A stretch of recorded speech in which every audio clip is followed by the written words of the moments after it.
the Lawyers with Attitude. We've been away for a little bit. And, I'm afraid so. And why was that? Well, I got taken ill. I had emergency surgery on my spine, but now I'm back and raring to go. I've got real attitude, and those who follow me on Twitter will realise that. Today's episode is going to be a fantastic one. The format's slightly changed. It's going to be a shorter show than usual, and we're going to be interviewing the High Commissioner for Rwanda, and he's going to be talking about that country's legal system. But in the meantime, Judith, since you've been away, what has happened of significance in the legal world in the UK? This week, the most important thing that's happened is that there's been a law report dealing with what happens to lawyers who keep mobile phones belonging to their clients while the client is in custody. And there is a solicitor who has ended up in a lot of trouble as a result. Lawyers, even without attitude, who are duty solicitors and their staffs, really must be very, very careful. Thank you so much for the opportunity to speak to you and to address some of the issues that you raise. It is true that after the 1994 genocide against the Tutsi, our government took an informed decision to eliminate the death penalty out of our legal provisions of our statute books. The reason was essentially because we did not want the process of administration of justice in post-genocide Rwanda to be associated in any way with any acts of impunity or any idea of administration of justice that leads to the termination or the destruction of human life. We were trying to address the challenge of senseless destruction of human life. And we did not want people to believe that in participating in searching for solutions in post-genocide Rwanda, people might actually end up being faced with the death penalty. And what we, as a government, then decided was that we would pursue a path of restorative justice instead of punitive justice, the ultimate of which, in terms of punishment, is the death penalty that you would impose on a person that has been convicted of commission of a heinous crime like the act of genocide against the Tutsis that were committed by a lot of our people. And what we have found since then is that the path of restorative justice has enabled us to address the challenges of forgiveness, of reconciliation, and national healing, because it has enabled people to come out freely, to confess to crimes that they committed during the genocide, to seek for forgiveness, and to receive forgiveness in the same process.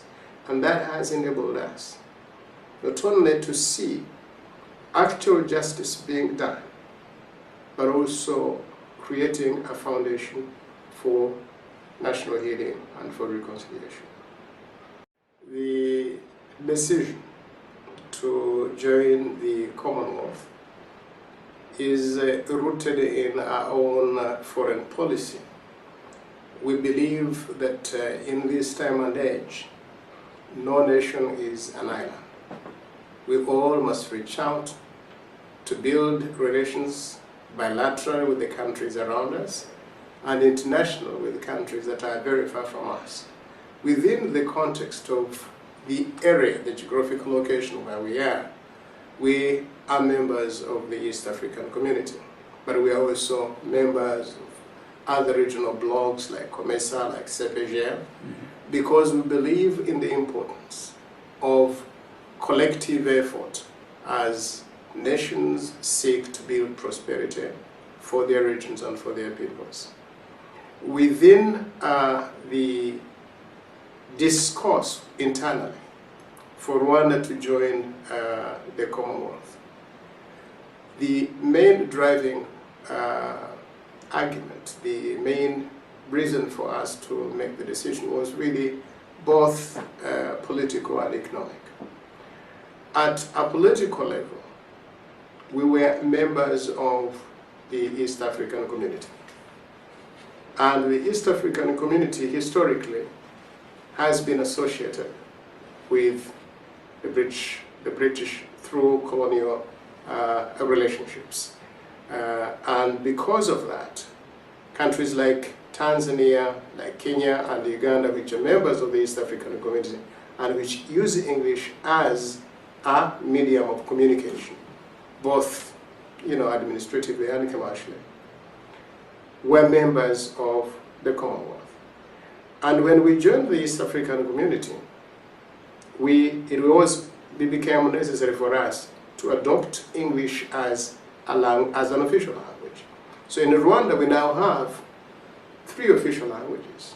We have English, we have French, and we have Kinyarwanda. We have not necessarily thrown away French, but we adopted English as a necessary instrument that would empower our ability to engage within the family, both of the East African community that we are joining, but also to join with, to be able to engage the rest of the world out there that uses English as a medium of communication.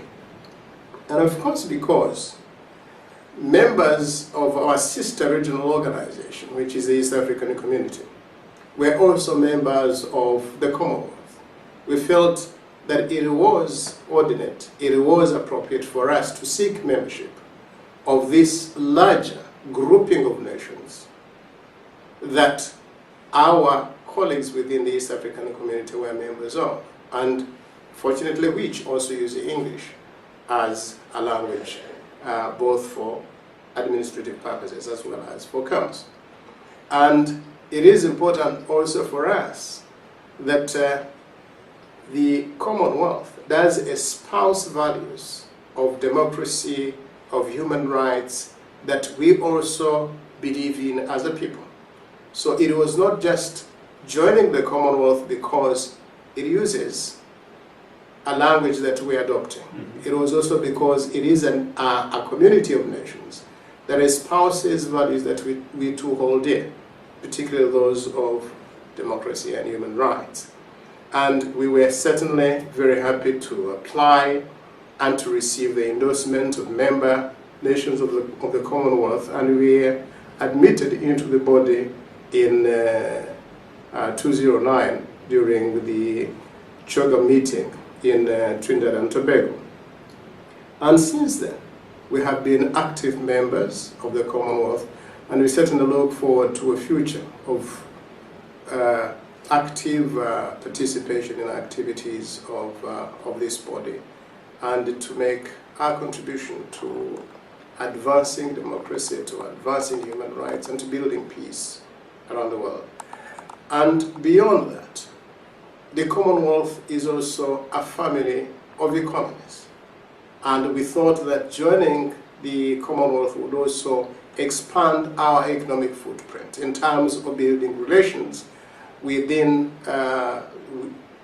building relations with economic actors in other economies within the Commonwealth. And we certainly are looking forward to continuing to engage countries within the Commonwealth, whether it is UK or New Zealand or Canada or Australia or Kenya or Uganda, all the countries that are, all the 54 countries that are there that are willing to do business and to trade with us.